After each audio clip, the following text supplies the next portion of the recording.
Where is God? By Arthur E. Leakey, Chapter 4. The Morals of Many Gods and Their Worshippers. What difference does it make whether a man believes in one God or many gods?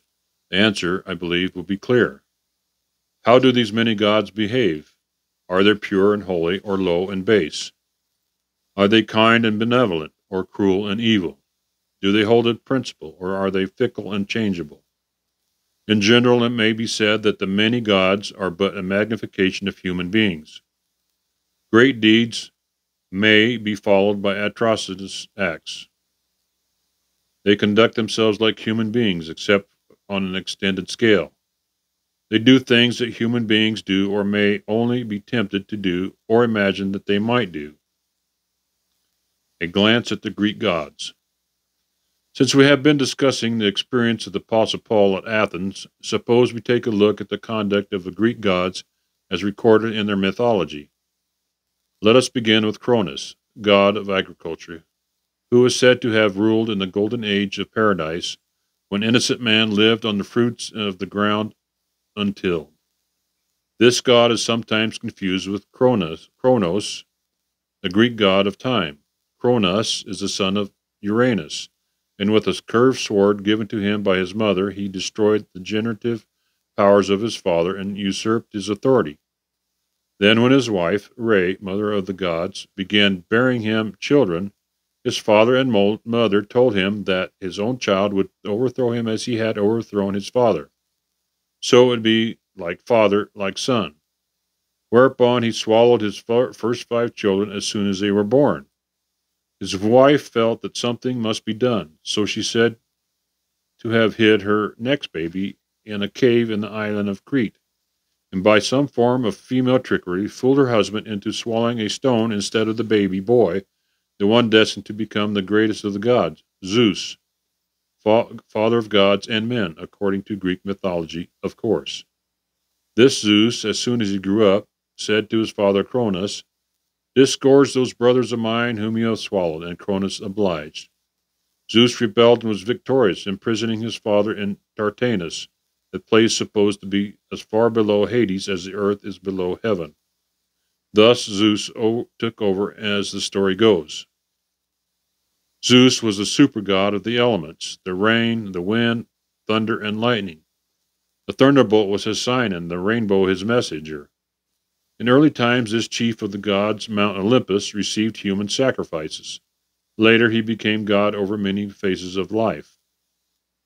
His chief wife was his sister, Hera, goddess of woman's life, whom Homer speaks of as the ox-eyed. At any rate, she was jealous of the many female consorts of Zeus.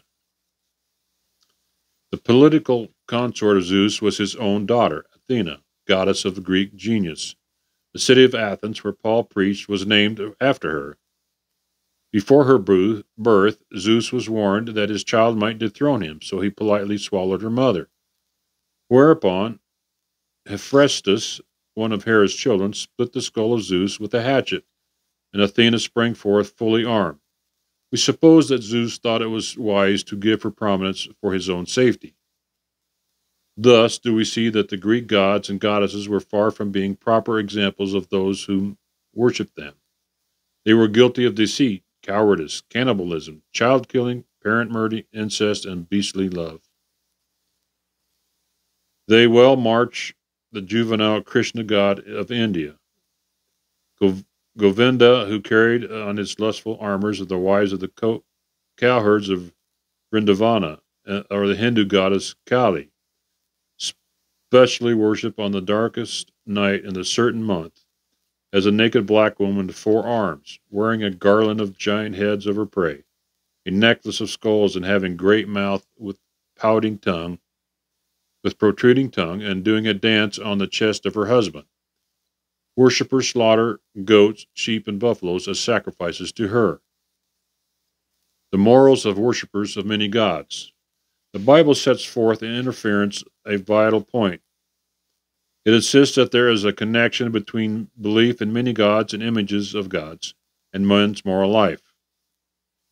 The Apostle Paul puts it thus: Professing themselves to be wise, they became fools and changed the glory of the uncorruptible God into an image that made like to corruptible man, and to birds, and four-footed beasts, and creeping things.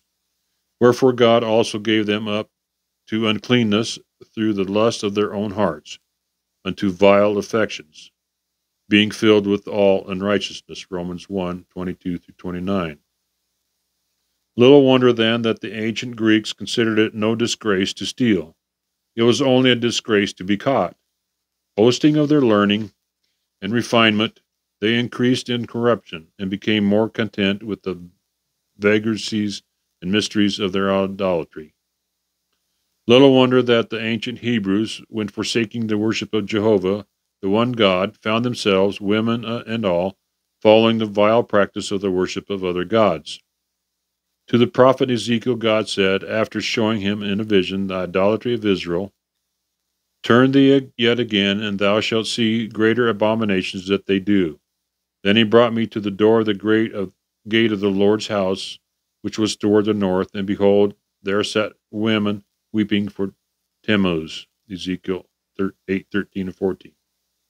Who was Tammuz? Why, the Israelitish woman weeping for him. Tammuz was a Sumerian, Babylonian, and Assyrian god, sometimes called the dying god.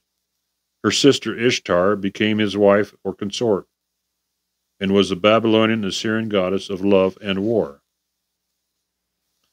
Tammuz, in Babylonian myth, was a beautiful shepherd who was killed by a wild bear, the symbol of winter. Ishtar, his lady, descended into Hades, seeking her dead husband to deliver him from the cruel embrace of death. Marriage and birth were supposed to cease while Ishtar wept and searched. Why were the women of Israel weeping? They were taking part in a heathen ritual, crying with Ishtar for Tammuz to return. Obscene images were worn about their neck. The whole bands of men and women practiced prostitution. The river was supposed to run red with the blood of Tammuz. After a season of mourning, Tammuz was presumed to be resurrected, and then followed the orgies of rejoicing and corruption. This mourning and rejoicing was scheduled on the second day of the fourth month of the year. Thus Tammuz was understood to die and to be resurrected each year as the god of seasonal vegetation. So it was that the people of Israel fell into the pit of the God's corruption. The blind poet John Milton, in his Paradise Lost, gives it these lines: "The love tale infected Sion's daughters with their heat, whose wanton passions in the sacred porch Ezekiel saw when, by the vision led, his eyes surveyed the dark idolatries of alienated Judah." What was the end of Israel's road of departure from the worship of the one true God? We follow Ezekiel further. "And he brought me into the inner court of the Lord's house, and behold, at the door of the temple of the Lord, between the porch and the altar, were about 25 men, with their backs toward the temple of the Lord, and their faces toward the east, and they worshipped the sun toward the east." Ezekiel 8:16. Here were the leaders of the church, the priests themselves, worshiping the sun. From Jehovah the true God, the people were turned to many gods and many idols. This led to vile and corrupt rituals in religion and the debauchery of personal life.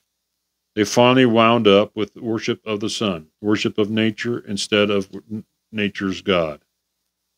Basically, that means pantheism, or God in everything. It lends itself to the most primitive mind and also to the most astute scientific and philosophical mind. Yet its end is the corruption of both truth and man. It is a law of the human mind that by beholding we become changed. Man will rise no higher than his conceptions of truth, purity, and holiness. If the mind is never exalted above the level of humanity, if it is not uplifted by faith to contemplate infinite wisdom and love, the man will be constantly sinking lower and lower. The worshippers of false God clothed their deities with human attributes and passions, and thus their standard of character was degraded to the likeness of sinful humanity. They were defiled in consequence. Patriarchs and Prophet, page 91. Over the entrance of Presbyterian Mission Chapel among the Navajo Indians of Arizona are these words: The gods we worship write their names on our faces. It may be declared without fear of successful contradictions that belief in one God tends to the highest morality. Whenever man reflects upon conduct as moral, he recognizes that there can only be one moral standard and authority. And when God is identified with the moral authority, he inevitably comes to be recognized as supreme and unique. In other words, belief in one God increases the likelihood of belief in the one moral standard of conduct by which worshippers should live. The tendency of modern man. Today, there is a strong tendency to revere only the intelligence which might reside in the forces of nature. Men say, God is in the flowers, in the grass, and the trees. Therefore, commune with nature, worship nature, the flowers and the grass, the trees. This lays the foundation for the idolatry of pantheism, God in everything. Yet deep within the breast of every man there has been planted a truer tendency to believe in one real and true God. It was Samuel Johnson who wrote, "From thee, great God, we spring, to thee we tend, path, motive, guide, original, and end." Man's waking soul. A gristmill was rumbling and grinding away at the din that made it difficult to carry on the conversation. There was a pile of sacks. There on a pile of sacks lay a small boy fast asleep, his face and hair and eyebrows slightly powdered with the flour dust. Customers marveled that the lad could sleep so serenely in the midst of such confusion. At quitting time, the little boy's older brother whirled the wheel that shut off the steam from the great engine that powered the mill. Everything grumbled and growled to a standstill and silence. Immediately, the child woke up. The soul of modern man is sleeping in the midst of unparalleled rush and din and confusion. It is for the outward man himself to throttle down his mill long enough for the inner man to awaken and hear a voice speaking softly yet distinctly to him. Though scant and scarce may be your bread and water from the Lord, yet he, your teacher, never leaves you now to see your teacher for yourselves. And when you swerve to the right or left, you hear a voice inside behind you whispering, "This is the way, walk here." Then all your idols shall you desecrate, metal or wood, plated with gold or silver, flinging them from you in disgust and bidding them be gone. Isaiah 30:20-22.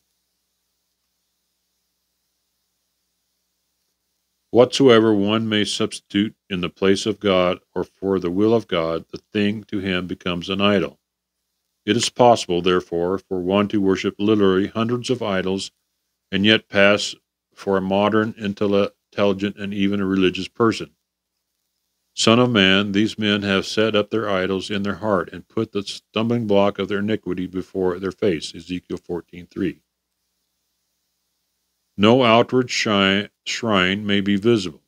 There may be no image for the eye to rest upon, yet thousands of following after the gods of this world, after riches, fame, pleasure, and the pleasing fables that permit man to follow the inclinations of the unregenerate heart. Robertson King, page 117. Success here in America has been and still is measured in outward trappings, one's bank account, the make of one's automobile, and the street one lives on. This is what Carlyle was striking when he said that in reality we say, "Good morning, clothes, good morning, metals," and remain oblivious to the only thing that matters underneath, the man himself, his soul. Richard Rasmus, An Appraisal of Success, October 1946.